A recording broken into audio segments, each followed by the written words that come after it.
Pau Gasol. The 7-foot Spaniard is probably best known for being Kobe's primary support during his 4th and 5th championship runs. He's one of the most versatile big men in recent history, being able to score in many different ways and having good passing skills for a big man. However, he was overlooked because he played his prime with many other incredible power forwards like Tim Duncan, Kevin Garnett, and Dirk Nowitzki. And now he seems to be one of the most forgotten great players lately. What is up with it, everybody? My name is Luke, and in this video I'll be talking about the career of Pau Gasol. Pau Gasol was drafted 3rd overall in the 2001 NBA draft by the Atlanta Hawks, but would get his draft rights traded to the Grizzlies. With Memphis, he made an immediate impact, averaging an impressive 18 points and 9 rebounds. He took home Rookie of the Year, being the first non-American player to win the award. Having a great start to his career, he'd only continued to play really well in his 2nd and 3rd seasons. In fact, in his 3rd season, he led the Memphis Grizzlies to 50 wins, but only to get swept by the Spurs in the first round. Being on the receiving end of sweeping was a thing for Gasol and the Grizzlies, as it happened again in the next season, but this time it was the Suns who did it. To be fair though, his best teammates for this stretch were probably Jason Williams and Shane Battier, who were still decent, but in a Western Conference that was incredibly competitive, you wouldn't go anywhere with that core. It also didn't help that their matchups were all against championship level teams to start, so yeah, that was rough. Besides, being able to lead a team like the Grizzlies to 45 to 50 wins during that time is already very impressive in itself. But anyway, in 2006, Gasol would make his first All-Star game, averaging about 20 points, 9 rebounds, 5 assists, and 2 blocks.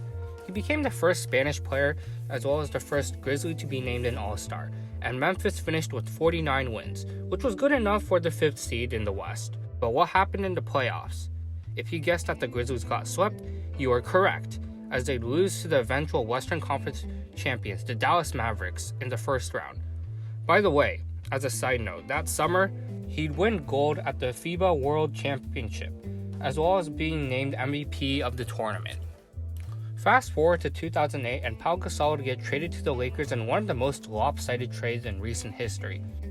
The Grizzlies got back bust Kwame Brown, Javaris Critton, Aaron McKie, and the rights to Marc Gasol, Pau's younger brother, along with a couple of first-round picks. So it did work out in the long run for Memphis, but it worked super well for the Lakers immediately. Kobe and Gasol had immediate chemistry, finishing with the 22-5 record in the final games of the season since Pau joined, and of course, they'd eventually make the finals, but they did fall to the Celtics in 6 games. After this series, Pau was often criticized for being soft because he got outplayed by Kevin Garnett pretty hard. In the Summer Olympics in Beijing, Gasol would lead Spain to the silver medal, losing to the Redeem team in the finals. And all this losing certainly lit up some motivation in him, as he helped Kobe lead the Lakers to a 65-17 record and eventually the NBA championship. During this season, Gasol and the young center Andrew Bynum played together for the first time, and they meshed very well together. The high-low game with those two was really difficult to guard, especially for teams that didn't have 2 defensive big men to counter. And as a result, the Lakers were able to get the 3rd best offense in the league, and this was a big reason why. This was the season where he made his 2nd All-Star game and was named to the All-NBA 3rd team, his first All-NBA selection of his career. The next season, he'd once again be named to the All-NBA 3rd team and would help Kobe lead the Lakers to another title win, this time over the Boston Celtics, thus getting their revenge from 2008. He played very well in this playoff run, including matchups against other power forwards like Carlos Boozer, Amari Stoudemire, and of course Kevin Garnett. This playoff run had a few memorable Gasol moments, such as his game winner in Game 6 against a very young Thunder team in the first round, and in the finals where he'd get his revenge against KG, averaging 19 points, 12 rebounds, 4 assists, and 3 blocks. But most importantly, he had an incredible performance in Game 7, where he put up 19 points and 18 rebounds, including 9 offensive boards, and hit a clutch basket in the final minutes of a rough defensive nail-biter game. This shut down all the critics who considered him soft after the 2008 finals, and the Lakers completed the repeat in sweet fashion. Teammate Luke Walton said of Gasol, "Pau, he's so good you almost get tired of talking about it. He doesn't get enough respect for what he does. Tonight he struggled early, but the plays he made down the stretch won us the ball game. The offensive rebound, the block on Pierce. Everything he did down the stretch ultimately won us the ball game. I don't have enough good words to say about Pau.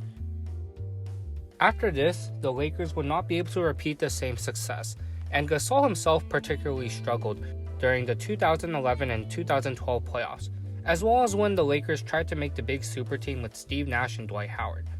Among the 4 stars on this team, Gasol had the most trouble fitting in. This was a combination of dealing with injuries and rigid coaching that made him play more of a stretch 4 role instead of the usual post-up player that he was used to. In the summer of 2014, he would sign with the Chicago Bulls, where he had a bounce-back season and played very well both seasons he was there. In fact, he made the All-Star game both seasons with the Bulls and even made the All-NBA second team in 2015. But that was the last season when Chicago was considered to be legitimate contenders, and after his stint with Chicago, he spent a few seasons in San Antonio coming off the bench, then started battling injuries after that. It's looking like his career is coming to a close soon, as he's turning 40 this summer and still has not gotten over his injury problems. Aside from his NBA career, he was also great with the Spanish national team. Across the Olympics, FIBA World Cup, and Eurobasket, he won 4 gold medals, 4 silver medals, and 3 bronze medals. This included 3 tournament MVP awards in 2006, 9, and 15. So how good was Pau Gasol actually? He was very, very good. 6-time All-Star, 4-time All-NBA selection, 2-time champion. In my opinion, he was a top 15 to 20 player in the league during his prime. Unfortunately for him though, he was overshadowed by other all-time great big men who also played in the same era as him, like Tim Duncan, Kevin Garnett, and Dirk Nowitzki, who are arguably the 3 best power forwards of all time. Nevertheless, Gasol was a great player and is a future Hall of Famer, no doubt about it. I'm not sure if he will be a first ballot selection, but he should get in the middle of this decade at some point. Kobe also said that Pau deserves to have his jersey retired, saying, "There's no debate. Pau, when he retires, he will have his numbers in the rafters next to mine. The reality is I don't win those championships without Pau. The city of LA doesn't have those 2 championships without Pau Gasol." But anyway, that does it for this video. Thank you so much for watching. If you enjoyed, please sure to give it a like, hit the subscribe button, and turn on notifications. Let me know what your favorite Pau Gasol moments are in the comments below. And with that, I'm out. See you guys next time.